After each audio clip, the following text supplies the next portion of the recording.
Morale is a tricky thing. It evaporates in the boredom of inactivity, but it expands in the hearts and minds of laughing servicemen. I know about that myself. When I was a young man about Cleveland with no Crosby to feed me gags, it wasn't so easy to get into trouble. We had to go out looking for excitement and something that wasn't nailed down. Of course, we never found any crown jewels in Cuyahoga County, but we did find trouble. That's what boredom did to us. The police are still wondering who stole those apples back in 1920. Seriously, the morale of this nation's Army, Navy, and Marine Corps is the problem of one lively lad multiplied by several million. You know, during the war, our boys in uniform were in every country in the world and on every ocean. They were in the hardest places to get to and in the biggest cities. Keeping up their spirit was a tremendous job, which for more than 5 years, in large part, rested in the hands of a volunteer group, the USO. This organization was created by the 6 great welfare agencies representing all faiths and joined together for the first time in our history in a continuing effort for the nation's well-being. The United States government gave the USO the duty of serving the boys in our armed forces. To do this, the USO set up 3,000 clubs, lounges, mobile units, and other operations. At one time, more than 700 shows a day were being given in India, across 2 oceans, in France and Germany, from Alaska to Brazil, and from Newfoundland to the South Pacific. More than $200 million was contributed by the American public for this work and has been spent in a businesslike manner. The Army and the Navy, at the suggestion of General Eisenhower and Admiral Nimitz, backed by President Truman, have asked that this great service continue in order to help in the dangerous and difficult transition to final peace. The USO said, yes, we'll continue through 1947, but first we'll have to consult Mr. and Mrs. American public, show them what we've been doing, and ask for the money to finish the job. Imagine the scope of the USO. Here's our little gang down in the South Pacific. How do you like those outfits? That's better than wearing the regular pajamas. I don't want to give you the impression that I was the whole USO. They wouldn't let me. And the records show that there were 6,000 other camp show entertainers. And as for helping the boys and girls in the service, 1,500,000 volunteered in 1,000 different ways to bring them a home away from home. No book can tell the whole story, neither can a few pictures. I can only ask you to imagine how our forces felt when a little bit of the United States was brought halfway around the world to them. They joked and laughed and rested. And it made you feel good to see them. They were all at ease in the civilian sense. I want you to take a look at a few of the spots where this USO magic paid off. Take this stranger in a strange land on leave in a city where the pavement is twice as hard as it was at home. The streets have no ends, no faces familiar.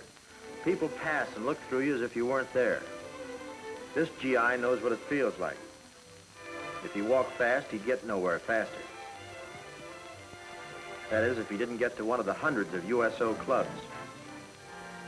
They've often been called a home away from home, where he can do the familiar things. He can telephone if he wants to.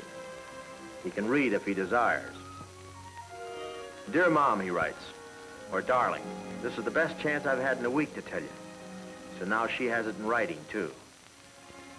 Then there's the counsel of the church when he wants it. Your boys get advice on their problems or answers to bothersome questions. Whatever your faith, Jewish, Protestant, or Catholic, each USO club provides a selection of religious publications. There is a place for the boys to get instruction and practice in the arts and crafts.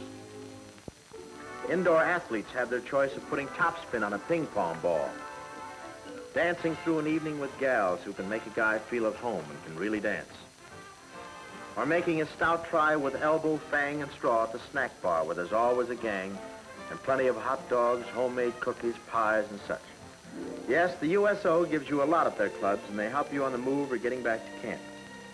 Take a lounge in a railroad station. Must be showing a Crosby picture there. It's hours till train time, and a guy needs some shut-eye. He can pound his ear up to the last minute, catching up on snores or getting ahead on dreams. Dead sure the USO girl will say when rough enough to break it up. When the shooting war stopped, needs for USO services changed. Some programs were dropped.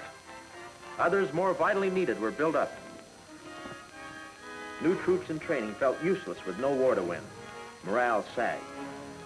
General Eisenhower was thinking about that when he visited USO clubs in the Philippines. You don't serve in 2 wars without knowing what happens to an American civilian army when the fighting ends. General Ike put it this way. Throughout this next year, there will be over 1 million men in the Army, most of them far from the home community. The routine of non-combat duty makes the USO as vital to the morale and well-being of the soldier as it has ever been. These boys, like most of those who got Pacific duty, went through the Honolulu USO Victory Club, a former department store that in 1 month served a crop of 447,000 Americans in uniforms. This club had everything. There were women to sew for you.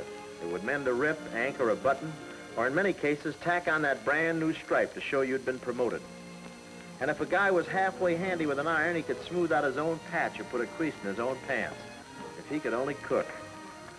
And look at this, make a skirt. It's not a bad idea at that. Now that soldiers and sailors have more leave, they like to see the sights, so USO runs rubberneck tours to points of special interest. In Hawaii, it has to be up a mountain. Here's where they tell you the wind blows so steadily inland, you can throw out a dollar bill and have it blown back at you.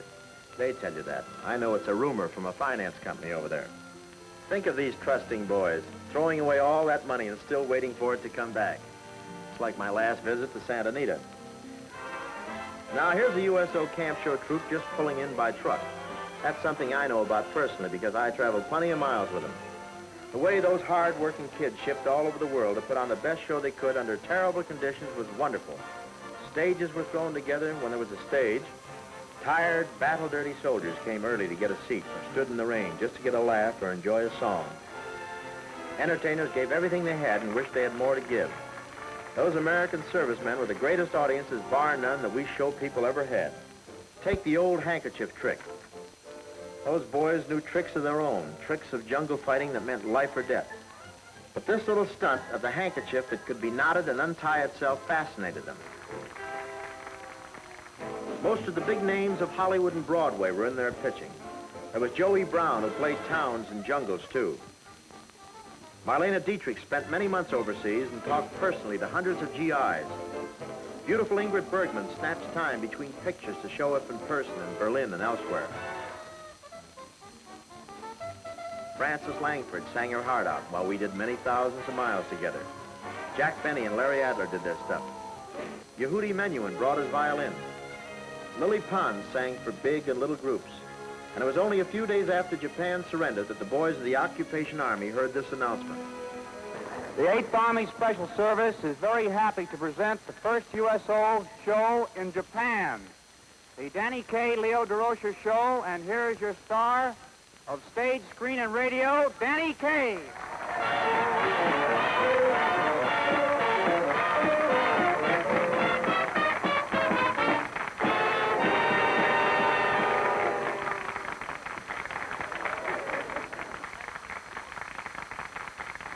Is there anybody here from Brooklyn this afternoon? I'm very happy to see you. Yes, USO Camp Shows took laughter around the world. But right now, and for some years to come, there's a narrower world where USO has a job to do in 1947. I've seen this world, too. It's as narrow as a high hospital bed, and it imprisons thousands of American wounded. A girl playing an accordion can push the walls back a little.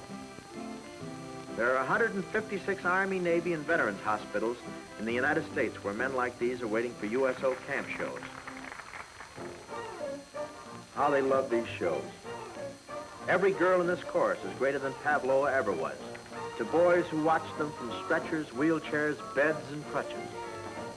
All Americans must speak out to these boys saying, as these USO girls say with their dance, and by simply being there, you are not forgotten. The USO will continue in 1947, not only for these men still in hospitals, but also for others here in this country and overseas, still serving the USA, still needing the USO. Your share, though contributed impersonally in dollars and checks, is transformed by the USO into an unforgettable service. I don't say you must give until it hurts in the eye.